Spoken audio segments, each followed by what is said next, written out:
Senhor a todos, seja bem-vindo mais uma vez a este canal. Para você que está entrando agora, eu me chamo Jonatas e é um prazer enorme estar com você.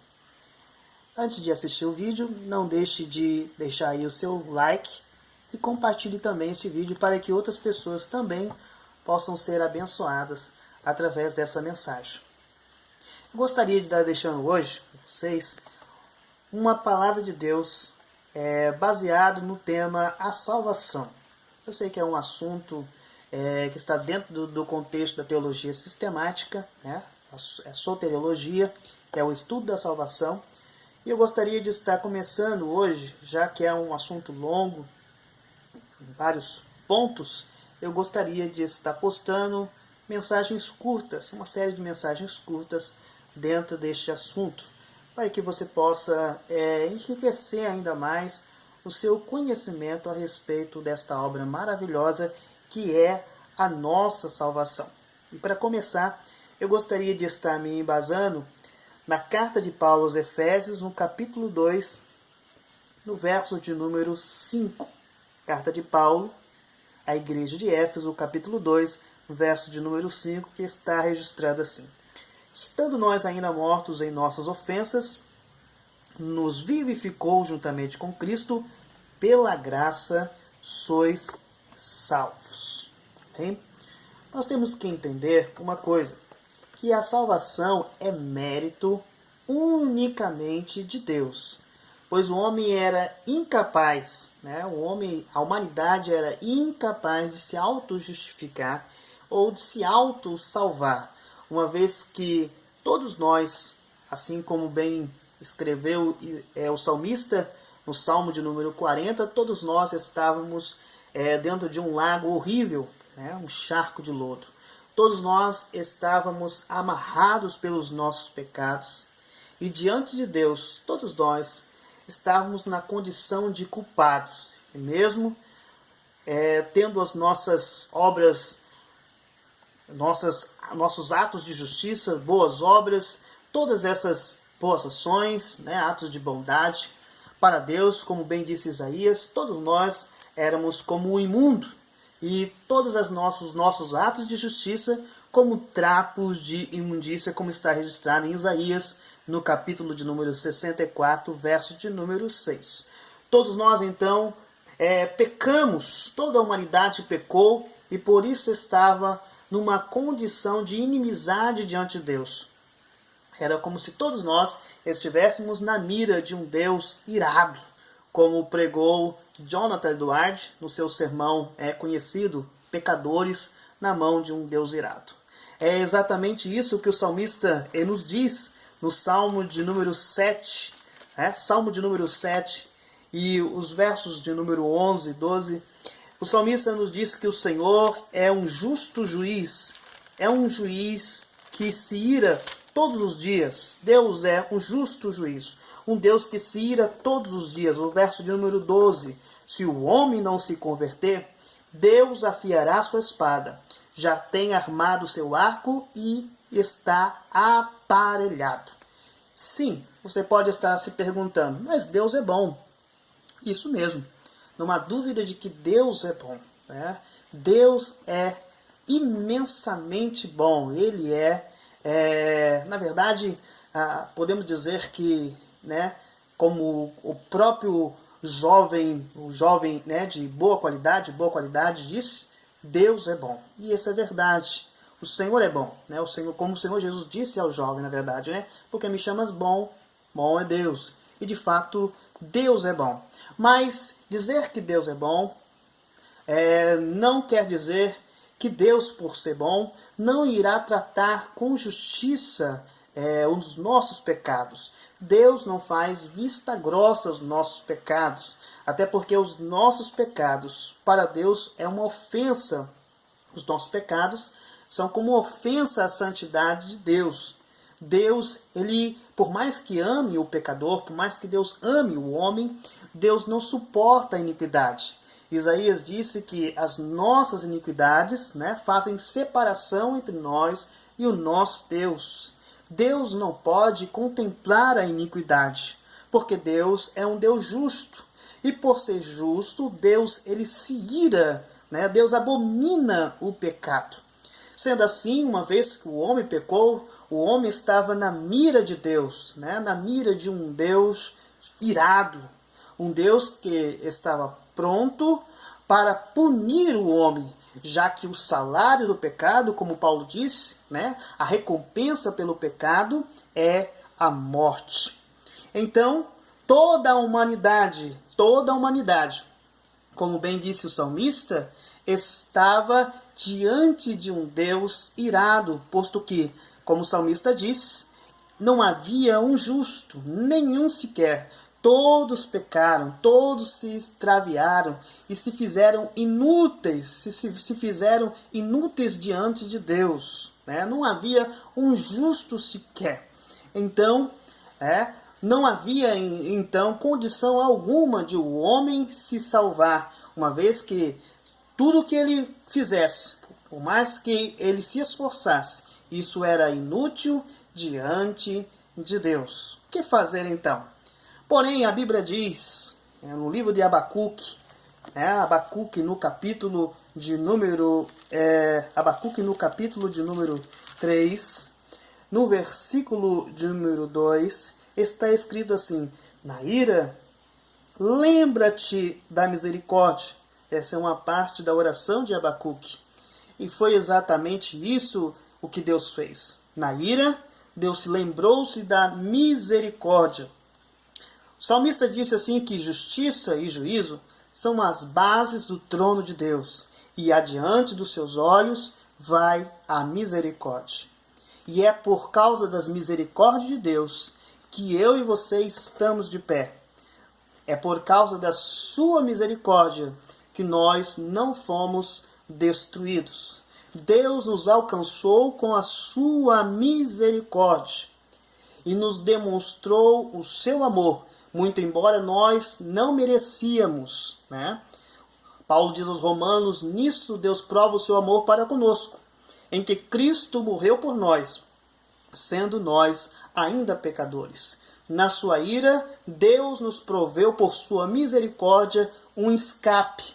Qual é o escape? Jesus Cristo. Exatamente isso, Jesus Cristo. João nos escreveu dizendo assim: Deus amou o mundo de tal maneira para que todo aquele que nele crê, preste atenção, não pereça. Não pereça. Por quê? O destino do homem era a perdição eterna. Sem Cristo, todos nós estávamos destinados à perdição eterna. Foi por isso que Paulo, escrevendo aos Tessalonicenses, no capítulo 1, versículo 10, diz: a esperar dos céus o seu Filho, a saber, Jesus Cristo, que nos livra da ira vindoura. A ira vindoura, ou melhor, a justiça de Deus, a ira de Deus, estava sobre todo homem, sobre toda a humanidade, posto que todos pecaram, todos deveriam exatamente serem punidos, né, e irem para o inferno por causa dos seus pecados. O homem estava morto por causa das suas iniquidades. Paulo, escrevendo no capítulo 2 aos Efésios, o versículo 1, diz: ele vos vivificou, estando vós mortos em vossos delitos e pecados. Estávamos mortos, estávamos separados de Deus, estávamos distantes por causa do pecado. Não tínhamos direito a nada, não tínhamos pacto, não tínhamos aliança. Nós andávamos errantes, seguindo o curso deste mundo, segundo o príncipe, né, das trevas, todos nós. Mas Deus, que é riquíssimo em misericórdia, nos proveu um escape para que pudéssemos viver. E isto é, e esta maneira é, crendo em Jesus Cristo. Abacuque diz: pois o justo viverá pela fé. Paulo escreveu isso novamente aos Romanos, dizendo: o justo viverá pela fé. Né? E o monge Martim Lutero, ao ler isso, teve a sua vida transformada, a sua visão transformada, quando se deparou com essas palavras: o justo pela sua fé viverá. Né? João nos diz no capítulo de número 1, versículo 4. Nele quem? Em Jesus estava a vida, e a vida era a luz dos homens. Jesus disse, no Evangelho de João, no capítulo 14, versículo 6, eu sou o caminho, a verdade e a vida. Jesus é a vida, né? Jesus é a vida. Paulo nos diz, escrevendo aos Gálatas, no capítulo 2, versículo 20, né? A vida que vivo agora, vivo-a na fé do Filho de Deus. O que é isso? O que é isso? É ter a consciência de que você só vive através de Jesus Cristo, porque Ele é a vida, né? Ele é a vida. Ele é o meio pelo qual nós agora podemos gozar novamente de comunhão com Deus, somente através de Jesus Cristo. Eu costumo dizer que, né, na vida por aí, independência é tudo. Todo mundo quer ser independente, né? Todo mundo quer ser independente. Ser independente é sinônimo de viver. Mas na vida espiritual não é assim. Quanto mais ligados a Cristo nós estivermos, mais desfrutaremos de vida. Né? Quanto mais ligados a Jesus nós estivermos, mais desfrutaremos dessa vida eterna. Porque essa foi a promessa que Ele nos fez, a vida eterna. Né? Vida eterna é o que nós temos em Jesus Cristo. É o que nós temos agora em Jesus. Fomos o castigo que estava sobre nós, né? Destinado a nós, foi depositado sobre Ele, sobre os seus ombros. Né? Estavam sobre os seus ombros. A cédula que era contra mim, contra você, Ele cravou na cruz. E por meio dele agora nós vivemos. Através de Jesus Cristo nós agora vivemos. Não na soberba ou na presunção, estribados no nosso próprio orgulho, achando que o que viermos a fazer, o que fazemos, pode nos harmonizar, nos justificar diante de Deus. Não, talvez você pratique boas obras, talvez você dê cesta básica, eu não sei o que você faz, que obra de caridade, talvez você pratique, né? E você pode achar que isso, diante de Deus, pode melhorar a tua situação aos olhos de Deus.